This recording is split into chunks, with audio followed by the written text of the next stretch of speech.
Det er det faktisk. Så fanger den. Ja, det er simpelthen for, at de får lidt for. Det er da ret nyt, for det havde jeg ikke der for en 5-6 år siden. Nej, tror det.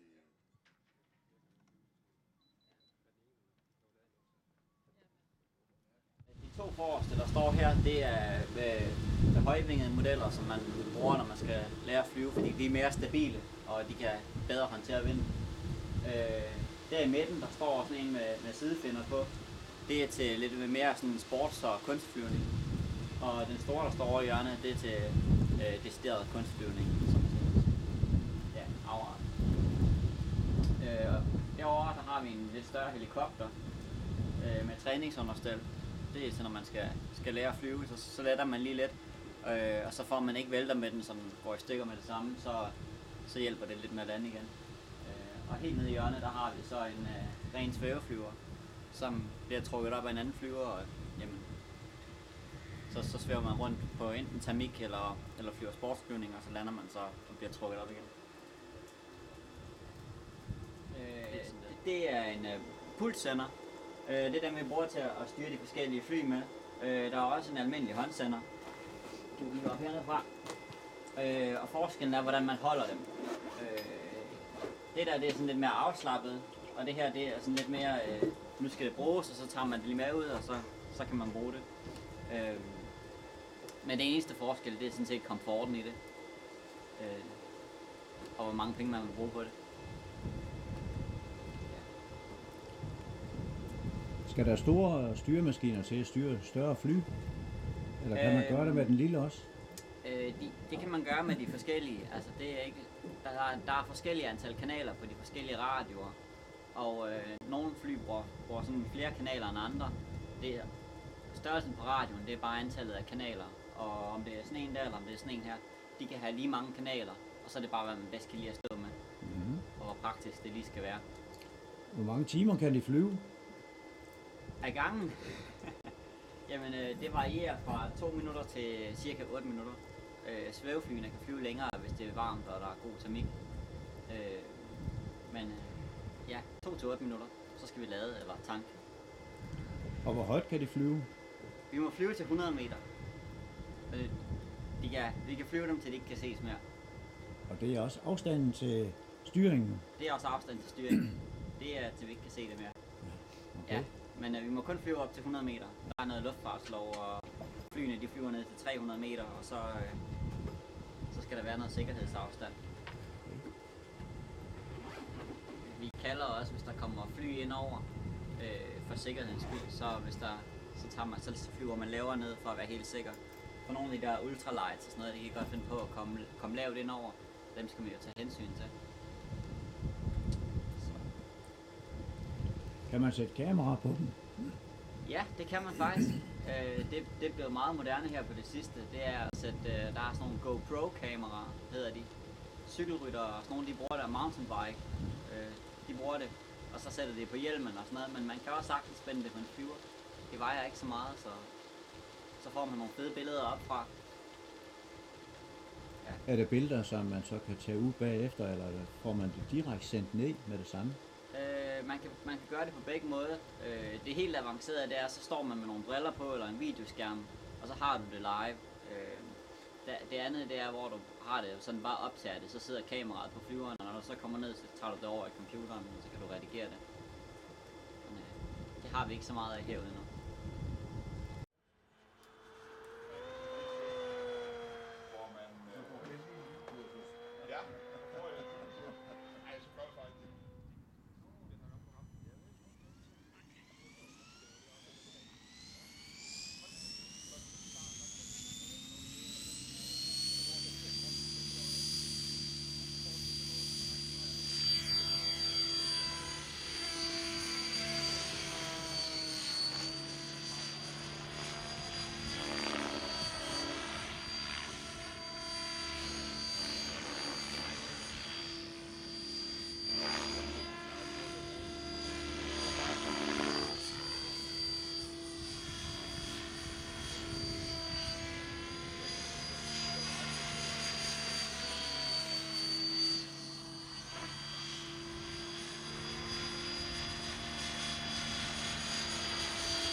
startede i 1988, 26. november, og det vil så sige, at vi har 25 års jubilæum i år, som vi forhåbentlig vil fejre med en god flyveweekend, hvor vi inviterer nogle klubber fra Fyn ned, og så kan vi få en god weekend sammen.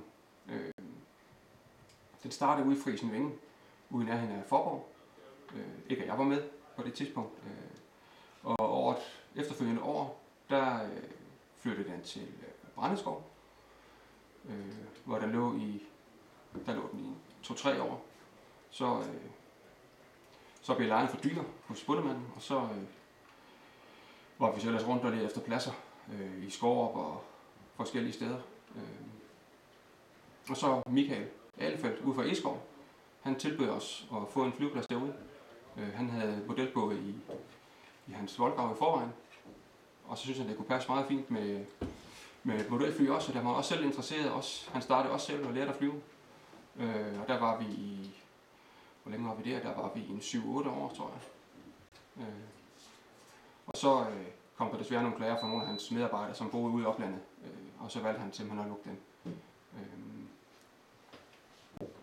Efterfølgende havde kommunen så i Svendborg startet ungdomsskolehold, hvor de byggede modelfly sammen med eleverne, der man havde lyst. Og det var en af vores piloter, som var lærer og underviser for de hold. Og han gjorde lidt i at få kommunen til at skaffe os en plads, da de ligesom havde det på programmet. Så synes han også, at de skulle kunne tilbyde børnene at flyve selvfølgelig. Det gav jo god mening. Og der fandt de så det jord, vi har i dag, og har haft det var de 14 år pladsen herude. Og der havde vi sådan, der kom jo der kom der 5-8 elever fra ungdomsskolen med deres modeller, der var blevet bygget. Og vi så havde instruktørturen så ud. Tirsdag eftermiddag havde vi et par timer, hvor det kun var dem, der måtte være her og flyve, sammen med en instruktør, så vi kunne hjælpe dem. Og det har kørt i en 5-6 år. Desværre, besparelserne ramte også der i kommunen, så det bliver sådan stille og roligt.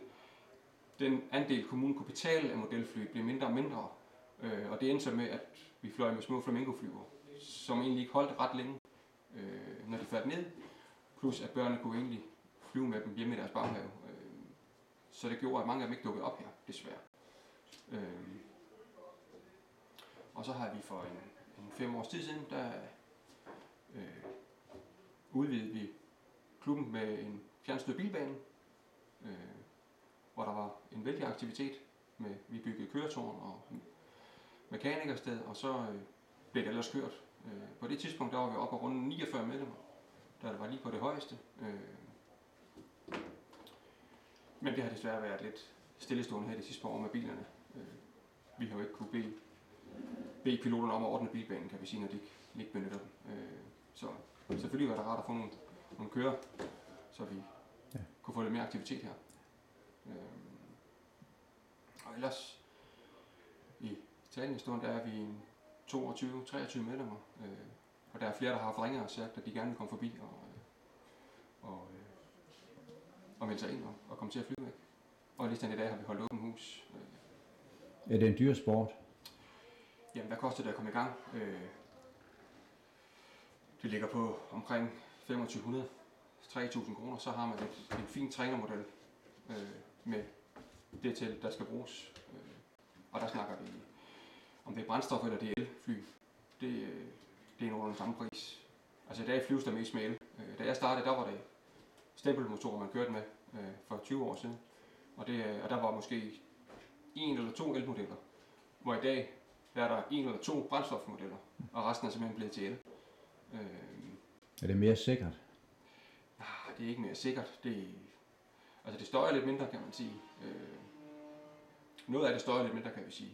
Og det fedter ikke sådan, og det er nemmere. Der er ikke så meget til, tingene holder lidt længere, måske på grund af vibrationer for stempelmotorerne, som der ikke er i elmotorerne.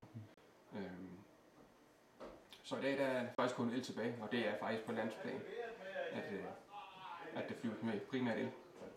Også fordi det er kommet ned i en del, prisen er kommet ned, så det kan være med brændstof, og kræfterne der er i elen kontra vægten sammen med batterier, det er nogenlunde det samme.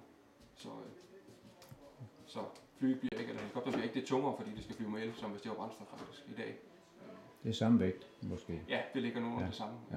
Takket være mobilteknologien, ikke, med de flade, tynde batterier, LiPo-batterierne, ikke? Det er det samme, vi flyver på i dag. Både helikopterne og flyene. Og det er jo en hus, vi holder i dag, det er i forbindelse med vores forsikringsselskab Modelflyvning Danmark.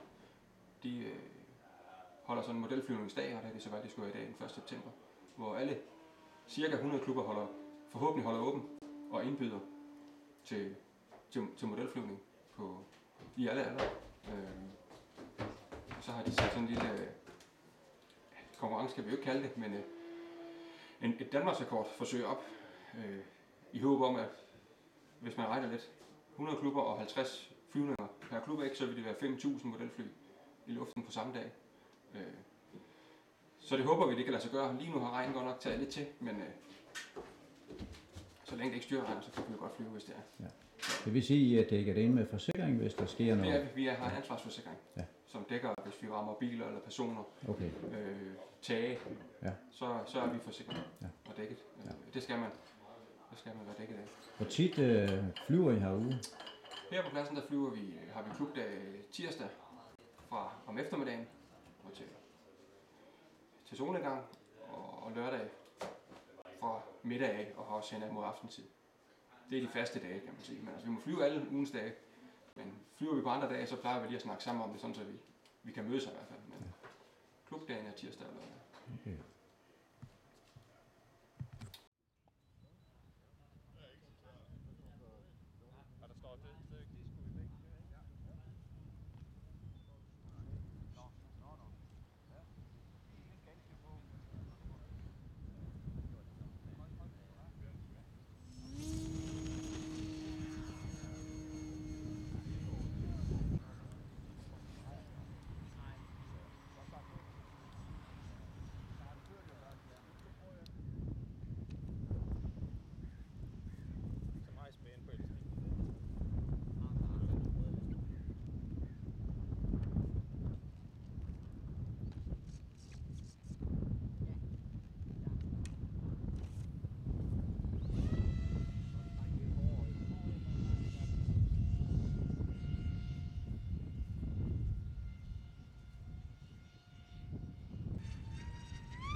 Jamen altså, når der nu kommer en ny modelflyver eller en ny helikopterpilot, så i hvert fald på de fastvingede fly, der har vi mulighed for at prøveflyve med sådan en højvinge elmodel i skum, hvor vi så har 2 sender til, en master og en slave. Hvor i tilfælde her, så kunne jeg så være instruktøren, der så flyver op, og så har jeg så en knap på min sender, som slutter den anden sender til. Og så har man så mulighed for at lære eleven at flyve og guide ham igennem, og skulle det gå galt, jamen, så skal jeg bare slippe knappen fra min sender, og så flyver jeg sådan set flyet igen. Og det er ret smart, der har vi sparet mange modeller. Hvor da jeg startede med at flyve, der havde vi kun én sender, og det var den der var, den gik så på tur mellem instruktør og eleven. Men der kunne han så ikke lære eleven flyve så langt, kan man sige. Ved man flyver med lære elevsenderen, så har man også mulighed for at lære eleven at redde sig ud af nogle situationer, hvor man altså vil have taget den. Så det er ret smart.